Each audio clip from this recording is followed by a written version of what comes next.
One thing I'd like to talk about with you, Aaron, because you and I have a history of going back and forth on LinkedIn about this topic. And Yeah. I love it because I think we both have good points to share. But, Yeah. I think when you look at the recruitment space specifically, you have recruiters that are basically, they align in two camps, right? They're either, they wear the badge of being super operational, super buttoned up, or you Yeah. have the kind of recruiters who are like, no, I'm all about the relationship. I'm all about kind of, being fluid and going with the flow, so to speak. And I think you and I, have different approaches to this, but we also probably share a lot of commonalities in how we find the middle ground. So I'd like Yeah. to know from your perspective, where do you think the middle ground is? Like, what kind of Mm. balance do we need to strike between being operational, process driven, and structured in a lot of ways versus, Yeah. and balancing that out with being relational, being willing to kind of change the process and adjust the process as needed, because people are people and our needs change and things, kind of shift as we go in the recruitment process. So where's the balance, do you think, or what is the balance we should be aiming for? Yeah. That's a really tough question. And I certainly tend to think of myself as being much closer to the relational end of the spectrum, whereas you, of course, are much closer to the operational end. And I have enormous respect for that.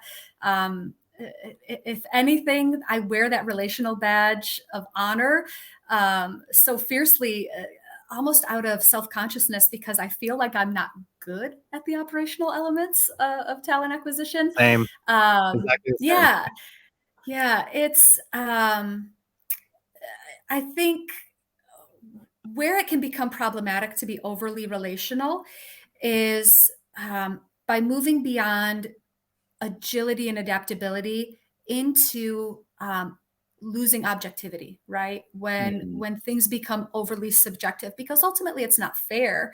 And in a lot of organizations, if you're talking about a company that's bound by OFCCP, I mean, then it's also illegal, right? Yeah. So there's really not a space for that kind of subjectivity that can sometimes seep in when you're overly relational.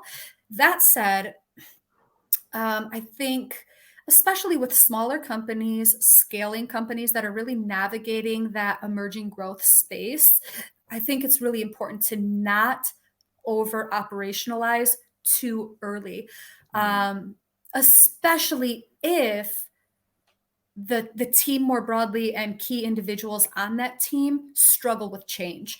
Um, that said, I have found myself in environments where it's even too loosey goosey for me, right? Yeah. Environments where a company has long since outgrown the time where they could reasonably cowboy everything, right? Yeah. And I feel called to bring more form and function to how things are done, Right.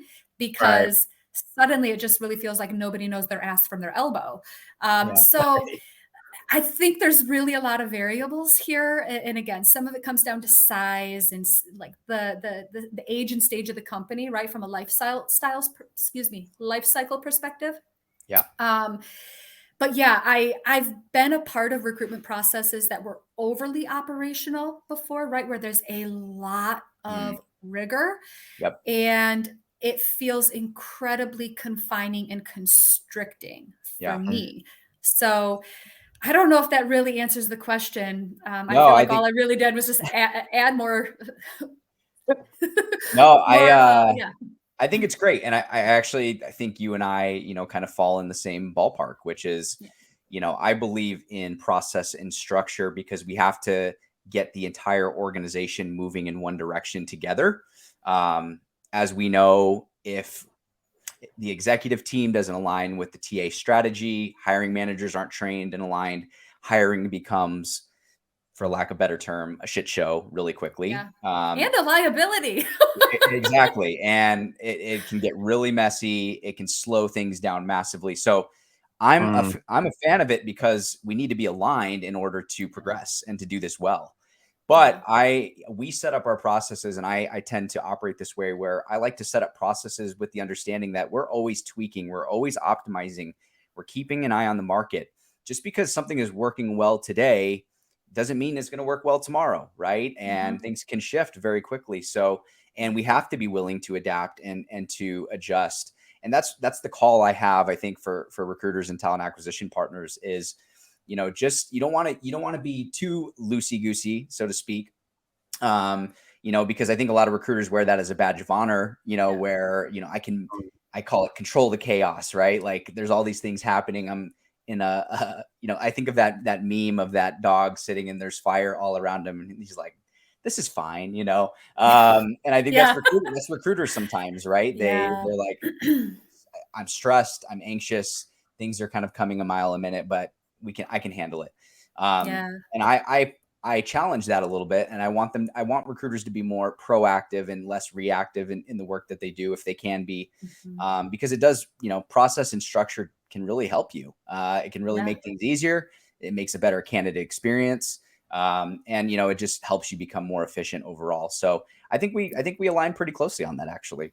I think we do as well. And there's this one other part of it that I think comes in, and it's hung up in that idea that you hear often that recruiting is sales, right? And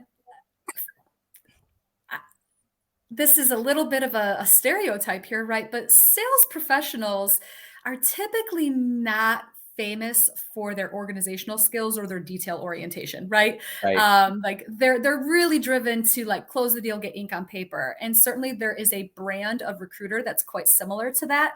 And I think that that's another factor in why you sometimes see a bit of pushback on the operational approach to recruiting, Right. because it feels like you're creating obstacles to getting Yeah. that ink on Yeah. paper, right? So, Yeah. but I mean, listen, a sales operations professional, or maybe in some organizations are called RevOps or whatever the case may be.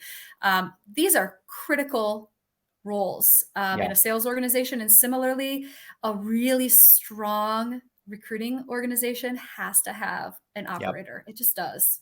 Yeah. Yeah. And I think that's a whole other rabbit hole we can go down about, Yeah. talent acquisition, enablement, recruitment enablement. Yeah. Because I think those people and those roles are very critical as well. Daryl, Yeah. anything you want to add? Yeah, I agree with everything you both said. I definitely lean towards yourself, Erin. I'm much more of the relationship, the relational aspect of it. I struggle with kind of process and operations and attention to detail. But I'm working on it, and I do see its importance. I think it, just like everything in life, if process helps you, we love it. As soon as it becomes a barrier to our goal, or it slows us down, we don't like it. And I think there's definitely a happy balance of having enough process where the chaos perhaps is controlled, but not to the point where it impacts negatively candidate experience.